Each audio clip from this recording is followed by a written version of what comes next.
Sherry Cole, we'll take a question from Greg.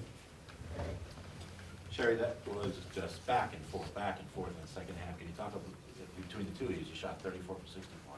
Can you talk about the pace in the second half? Yeah, the pace was more advantageous for us in the second half than it was in the first. We just couldn't figure out a way to get a key stop. And I thought down the stretch, when they had to make a play, they made a play. And when we had to make a play, we didn't. When we spoke earlier today, you said how Brian seemed to always fight back. They never quit. When they stood your run there in the first half and got the lead into going into halftime, was that a big momentum swing for both teams, do you think? At the end of the first half, I think it was definitely a big momentum swing for them. No doubt about it. We didn't finish the half. But then I thought we came out and started the second half and took control of it early on. We just couldn't handle prosperity. We just get a little bit of a possession or two possession lead and have a breakdown defensively. And give them credit. They did a great job of taking their big strong guards and posting ours up at the block. And we didn't fight back and do anything about it. They just out-toughed us there. Coach, Theron Ellenberg held the 5-19 shooting. What does it say to about the depth of your team that you were able to keep up with Marist? Well, I don't know if it says all that much. Thank you for being positive, though. Great players have to make baskets on the road against good teams. This is a very good basketball team, and Vegas is our go-to. She's got to make shots. She's got to score. She got lots of opportunities. A few of them were rushed. She seemed to be pressing a little bit tonight, but we have to have her score. For us to be successful, she has to score. So, yeah, we hang with them. It's toe-to-toe. But at the same time, we shouldn't have been in that situation. Coach, you had mentioned that you like playing against Brian because of his attention to detail. It exposes your weaknesses. What was the takeaway from tonight? Oh, we've got a bucket full of weaknesses. I think we probably did our part here to grow the sport of women's basketball. You guys want your story? You got it. Why don't people come to Marist? Because they're really good. And you can come here, and if you shoot 18% from three, and that's what you do, then you're probably going to be in trouble. So I think he exposed that for us, that we've got to find other ways to score buckets of points when we're not making baskets from the three. I think he exposed us defensively, obviously. Our away from the ball defense was horrific. Truly horrific. And what they do is good. I mean, it's hard to guard. A lot of screens, and you get all caught up in how you're going to guard that action, and you forget to be in the hoop, and then somebody gets blown by, and here we go.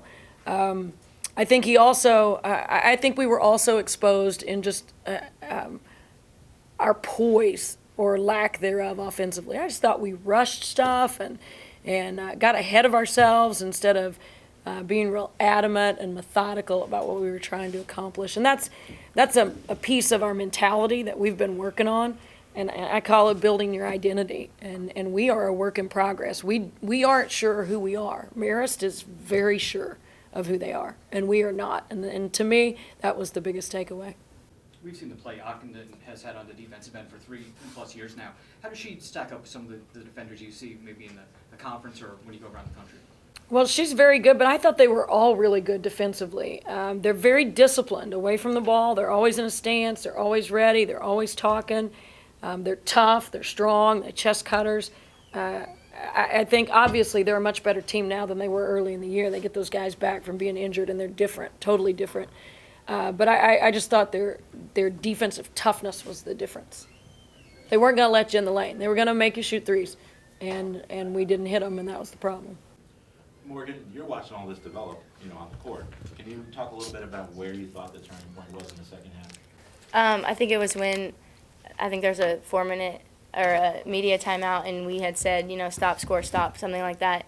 And we let them score, and then we just kind of, didn't really resolve after that. And we went down and I think maybe airballed the shot, and then they went down and scored again. It was the same thing as she said, the offside of defense was not aware. We were just kind of standing up watching the ball, and they would cut right in front of our face. So it definitely escalated on the defensive end. And Sherry, can you just talk a little bit, none of us are coaches or know as much as you, but it just seemed like you were able to get the ball inside for quite a bit of the game and dominated with Griffin. Did that just kind of go away, or did No, I think she continued to score in the second half. It was just she got a little tired, and we didn't get anything from KK when we put her in and tried to do the same thing, going to the block. But I didn't think we necessarily settled and took bad shots in the second half. I thought we still went to her. I'm not sure that she played through the physicality as well as she is capable of doing. Is everyone good? Yep. Thank you. Thanks, Coach. Thank you. Coach.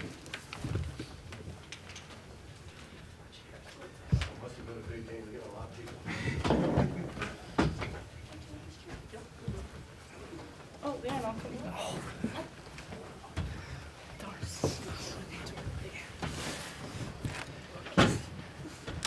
I didn't think it could get better than the last time we played them. And obviously it's better because we won this time. And I couldn't be more proud of a group of individuals, you know, from where we've come from the beginning of the year to now. You know, the kids just seem to keep getting better and better. We had that one stretch where I didn't know if we were going to score again. I mean, we were at 18 for the longest time. And the kids made, you know, you ask the kids to make certain adjustments, and, you know, moving Emma to the point really helped as far as just taking pressure off. And, you know, we ran our cuts better, we ran our curls better, and we started getting, you know, plays to the basket. And my least favorite thing of all in basketball is when you start trading basket for basket, which it seemed like we did for a lot in the second half, but finally, you know, they finally missed a couple, and we got some good breaks, and, you know, we ran a play that we dug out of the archives, and it worked to get us the lead. And then we got a stop when we needed a stop, and made free throws down the stretch and made layups down the stretch. So, like I said, you know, these kids are just a pleasure to coach. You know, they have a great refuse to lose attitude. They don't care who they're playing. And, you know, they came out with a dramatic win today, one of the best in program history. When Oklahoma has their rally and you guys withstand, and then you take the lead actually into halftime, what emotional lift did that give you? That was huge. You know, because you're sitting there saying, wow, we struggled for a long period of time and we have the lead. It's kind of like when we played Old Dominion, it was the same thing where all of a sudden we have the lead. But even as bad as, you know, we were struggling offensively because their defense was so good, you know, you're still sitting looking up and saying, wow, we still have a 2-point lead. We're only down 2, we're only down 3. You know, and we'd hit a shot, and, you know, then we'd struggle a little bit more, but all of a sudden you turn around and, wow, you've got the lead. And then in the second half, you know, a lot of people, you know, stepped up. And there's not a person here that thought if Maddie Blade scored no points today, there's not a person here that thought we would have had a snowball's chance in hell. And it just goes to show you that, and I think Maddie said it last time, when we put 5 people on the floor, they're all capable of 20-plus nights. And, you know, she didn't have it tonight offensively, but thank God other people did. And, you know, we had our defense when we needed it at the end. And I couldn't be more happy for not only this team, but, you know, we have a really, really special group of 3 seniors who have really, you know, just unbelievable attitudes, great leaders, and just love to compete in these type of games. And it's carrying over to kids like Sydney and Maddie, and even the freshmen, you know, are getting caught up in the fever. And, you know, that's what we need to do, because, you know, from now on, we're going to be favored in our conference in a lot of things. And like I said, from now on, we make other people's seasons if we get beat. And, you know, but our goal still, no matter what, is we're building towards March. This didn't get us into the NCAA tournament. It would help, but it didn't get us into the NCAA tournament. Can you talk a little bit, Brian? I know it's probably too early to really sit back and assess it, but there's been nothing but plaudits and kudos, you know, for the program for years as one of the top mid-majors in the country. But at this point, can you say that this win did X for the program? I think it would do a disservice to the wins against Iowa State and Georgia and all the other wins that we've had against, and even the great wins we've had against mid-majors, the great wins we've had over Iona in conference play, the great win at Quinnipiac the other day. It's, you know, it's nice to win one of these because we've been close so many times, you know, in our building. It's great to give our fans this, because they were in it, like I say, when I can't hear myself talk or I'm screaming to somebody and they're like, here to the door away and they have no idea you're yelling. It's fun and it's exciting. It's very frustrating, but that's the atmosphere that this place brings. We just hope we can get other people here. That's the downfall of this thing. Again, we tried to build for March. We want to get back to the tournament. This could help us get in the tournament if we don't win, but, we need to win the conference. And, this gives us a shot in the arm that we know we can beat anybody. And like I say, conference people know you better than anybody else. Iona's been playing great, great basketball. Quinnipiac came back with a good win at Canisius today. And, Fairfield's been tough. I mean, there's a lot of people who can play and know your team pretty well. And that's the fun part of it. That's the challenge that I think these kids, it's why they put on the Marist uniform. They like to be on the top of the hill and see if somebody can knock them off. And, that's what we go about, and we'll go about our business the same way. This game, as great a win it was, like I said, didn't get us in the tournament. I wish it, maybe it does down the road, but we've got to keep winning more basketball games. Yeah, and like I asked Coach, at the end of the first half, you guys take the lead there and you had a big shot.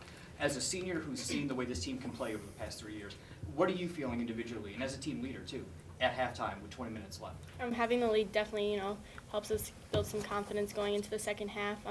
We know we struggled a little bit in the first half, but, as a team we came back together and started to gain some momentum. In the second half, I think we did a really good job with that, and a lot of people stepped up when they needed to. And again, as a senior, even though the students weren't here, that place was raucous. What's it like, one of your best games ever as a player to go out like this? Yeah, it's an awesome feeling. I can speak for Casey and Emma on this. Winning a game, especially against Oklahoma here, I don't think we've ever experienced an atmosphere like this before. They're a great team in the country, and beating them here, it makes it even more special. Emma, what's going through your mind when he says, okay, you're running point? I don't really know. I was kind of thrown off by it, but it made a lot of sense. George just made the adjustment. They were pressuring our point guards a ton, and Ford was playing way off of me. So having me bring it up, and Casey runs motion really well when she's not bringing up the ball. So that definitely helped getting our motion going and helping us get back into our offense. And Brian, what without giving away the company secrets here, what was the play? Because it looked awfully familiar to special. They used to run the Lords with the backdoor cuts and. It's just a play that we like. Actually, believe it or not, what helped get it out of mothballs is you got to give Coach Jebbia credit because she ran it against Quinnipiac to tie them. And we actually ran it against Quinnipiac and got fouled on it, and we didn't run it the right way. Today we executed it. A certain person here ran it perfectly, even though she wasn't supposed to get it, and we ended up getting a layup out of it. So this is back-to-back games for you where you set a career high in points. Have you changed anything in your game over the past week? No, not really. I'm just having more confidence in myself, and I think that's helping out a lot. Sydney, when you see the way that they're shutting down Maddie, do the rest of you feel like, okay, it's our turn to step up, I can contribute a little bit more? Definitely we all want to step up, but even if she is having a good game, we all want to step up the same way that we stepped up tonight. And we talked about this before. It seems in a lot of games you just seem fearless. You'll drive to the hoop, particularly when you guys were going through that dry spell. You went to the basket, got fouled, got some foul shots. How much is that a part of your thinking? Like, okay, I got to get points somehow. I'm not really thinking about getting points, but if I do see an opportunity to drive to the basket, I'm going to take it because we were in a slump and I saw an opportunity, so I took it. And what was going through your head during that controversial foul call, and how did you end up getting over it? Well, which one? The first one or my? The one where it was originally called a charge, and then it was a blocking foul. What went through your head? I was a little frustrated that they changed it because the first ref called it a charge, so I was extremely happy. But since they overruled it, I thought I was afraid that it might have changed the momentum a little bit, but I don't really think it did. I was very frustrated when it happened because that got me my fourth foul, so I had to play a little less aggressive or try to play a little less aggressive than I was. Casey, again, being a senior and having known the way this team can play in your time here, when they go on that early lead, what's going through your mind knowing there's still a lot of game left? I have a lot of confidence in my team. I know that usually when we get on rolls like that, we don't stop, we keep going. Today we did get into a little drought, but we got out of it, so I have a lot of confidence in me. Like I asked your classmates as a senior, what does it mean to you to have a win like this at home? Well, a lot of fans came today too, without the student section. I mean, they're a big part of our wins. They're loud, they get us going sometimes. It was a really great win, and I think it's something that I'll always remember. Coach, were you worried about a little bit of a letdown, and how being a ranked team and now starting a conference play made you have to keep on your team about that? Or are you pretty confident? They know what it can be like in practice if they see a letdown. So I don't think about that. They will come back from Christmas. We will try to get them back in shape, and they know, that Canisius has always played us tough, and it's the first of many games, and these guys don't have a lot more games left, in a career, and I just don't think that they'll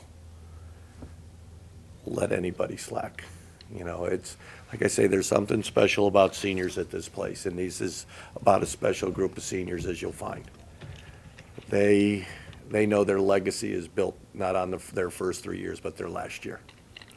And I think our underclassmen want them to go out the same way that the previous 8 did.